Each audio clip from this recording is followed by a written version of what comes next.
आज की short analysis में हम डिस्कस करेंगे लक्ष्मी मशीन्स स्टॉक के ऊपर। दोस्तों ये स्टॉक अगर आप देखो तो जून 2024 से करेक्शन के अंदर चल रहा है।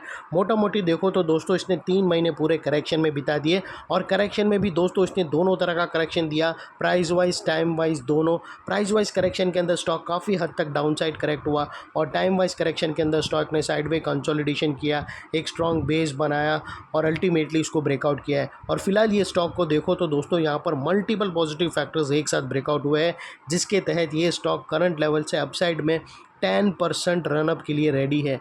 लेकिन दोस्तों इसमें कोई भी हमारी बाई सेल होल्ड रिकमेंडेशन नहीं है, ये प्योरली एजुकेशन पर्पस से मैं अपना पॉइंट ऑफ व्यू आप लोगों के सामने शेयर कर रहा हूँ। कोई भी पोजीशन लेने से पहले अपने एडवाइज़र को एक बार ज़रूर कंसर्न कर लेना। फ्रेंड्स आप लोग देख सकते हो कि ये वो टेम्पररी टॉप था जहाँ से करेक्शन स्टार्ट हुआ था और यहाँ से कुछ ऐसी downward sloping parallel channel stock के अंदर बनी और जब तक स्टॉक ये डाउनवर्ड स्लोपिंग पैरेलल चैनल में फंसा रहा, स्टॉक ने प्राइस वाइज करेक्शन देता गया और यहाँ पर back to back lower lows hit हुए। दोस्तों अगर आप देखो तो पहला लोअर लोज यहाँ हिट हुआ, सेकंड लोअर लोज यहाँ हिट हुआ और थर्ड लोअर लोज यहाँ हिट हुआ। और जैसे ही दोस्तों ये downward sloping parallel channel upside में ब्रेकआउट हुई, इसने मल्टीपल हायर हाइज को एक साथ ब्रेक करके उसके अबाव हाई वॉल्यूम क्लोजिंग देकर कंफर्म कर दिया करेक्शन कंप्लीटेड। यहाँ पर दो बड़ी चीज़ एक साथ हमें मिली दोस्तों। पहला तो उसने डाउनवर्ड स्लोपिंग पैरेलल चैनल को अपसाइड में ब्रेक किया, जिसकी वजह से ये जो स्ट्रेट डाउन साइड फॉल आ रहा था प्राइस वाइज करेक्शन का, वो अल्टीमेटली रुक गया। और सेकेंडली इसके अंदर जो कंटिन्यू लोअर लोज हीट हो रहे थे वो स्टॉप होके उसके अगेंस्ट में first time higher highs register किया, जो हमें कंफर्म करता है कि स्टॉक के अंदर बॉटम लग गई है, करेक्शन कंप्लीटेड और ट्रेंड इसका चेंज हो चुका है। करेक्शन का ट्रेंड बाई साइड की तरफ शिफ्ट हो चुका है। अनलेस एंड अनटिल यहाँ पर कोई नया लोअर लोज हिट ना हो जावे या फिर पुराने लोअर लोज के नीचे क्लोजिंग ना मिले, तब तक हम यही मानकर चलेंगे कि यहाँ पर बॉटम लग गई है और करेक्शन यहाँ पर कंप्लीट हो चुका है। और अपसाइड ट्रेंडिंग मूव का इसने पहला कदम सक्सेसफुली जमा दिया है, क्योंकि इसने मल्टीपल हायर हाइज को एक ही स्विंग में ब्रेक करके हाई वॉल्यूम सस्टेन क्लोजिंग करके दिखा दिया। सेकेंडली दोस्तों बात कर लेते हैं यहाँ पर डाइवर्शन का।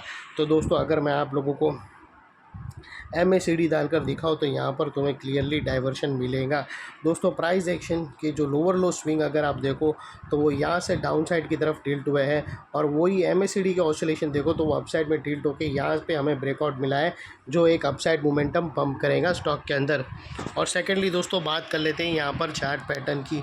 तो दोस्तों अगर मैं आप लोगों को बताऊँ तो यहाँ पर हमें एक डार्वस बॉक्स या फिर पैरेलल चैनल रेंज ब्रेकआउट मिला है और दोस्तों वही पैरेलल चैनल के अंदर भी अगर आप देखो तो एक डबल बॉटम भी हीट आउट हुई थी लोअर टाइम फ्रेम की और ये उसकी नेकलाइन थी और यही डबल बॉटम ने एक लॉन्चिंग पैटर्न का काम किया है, जिसके वजह से ये बड़ी पैरेलल चैनल ब्रेकआउट हुई है नेकलाइन के थ्रू।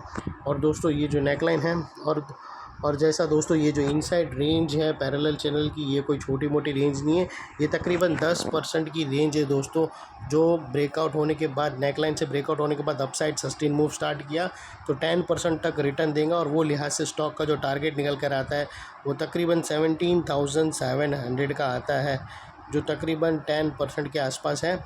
और सेकेंडली दोस्तों जैसे ये 17,700 के ऊपर अगर 2 डेली क्लोजिंग दे दी तो ये स्टॉक डबल धमाका स्ट्रेटेजी के थ्रू सिलेक्ट हो सकता है और इसके फिर दूसरे टारगेट्स और भी अपसाइड में रिवाइज्ड होंगे। और यहाँ पर स्टॉप लॉस रखने के मल्टीपल ऑप्शन अवेलेबल है।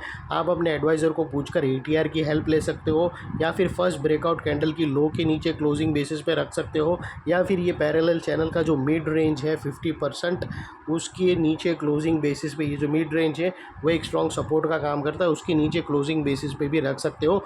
लेकिन इतना मेक श्योर करना है कि आपका risk to reward ratio at least 1:2 या 1:1.5 के आसपास फॉल हो। और सेकेंडली दोस्तों नेकलाइन के पास का ये एरिया बहुत ही इंपॉर्टेंट एरिया बनकर खड़ा है, क्योंकि अगर आप देखो तो दोस्तों यहाँ पर मल्टीपल पॉजिटिव फैक्टर्स एक साथ ब्रेकआउट होते हुए मिले। यही एरिया पे दोस्तों downward sloping parallel channel upside breakout हुई, लोअर लोज हायर हाइज में शिफ्ट होते हुए मिले, MACD के थ्रू क्लियर डाइवर्शन मिला और पैरेलल चैनल ब्रेकआउट होते हुए मिली। तो दोस्तों जो एरिया अभी तक एक स्ट्रॉन्ग रेजिस्टेंस था वो अल्टीमेटली स्ट्रॉन्ग सपोर्ट बनकर खड़ा है। और इनकेस टारगेट से पहले कहाँ पर भी सेलिंग प्रेशर स्टॉक ने फेस किया और वापस वो नेकलाइन को रिटेस्ट करने आया तो दोस्तों रिटेस्ट के टाइम पे नेकलाइन का ये एरिया सामने आके एक स्ट्रॉन्ग सपोर्ट का काम करेगा और स्टॉक को इधर अपसाइड में पुश करेगा या साइडवे कंसोलिडेशन में।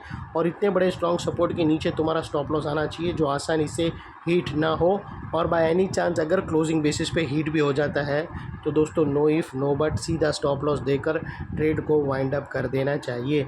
ये थी हमारी एनालिसिस। अच्छी लगे तो प्लीज़ चैनल को लाइक शेयर सब्सक्राइब करना, और फ्रेंड्स थोड़ी पोजीशन अभी हल्की रखना क्योंकि ग्लोबल मार्केट में थोड़ी सेलिंग आ रही है, तो इन केस अगर स्टॉप लॉस हिट होने के चांसेस भी रहेंगे तो फिर आपका इतना ज़्यादा नुकसान नहीं होगा, क्योंकि हमने ऑलरेडी बहुत बिगनिंग ऑफ दिस ईयर जनवरी से हम बड़े बड़े टारगेट्स हिट हुए हैं।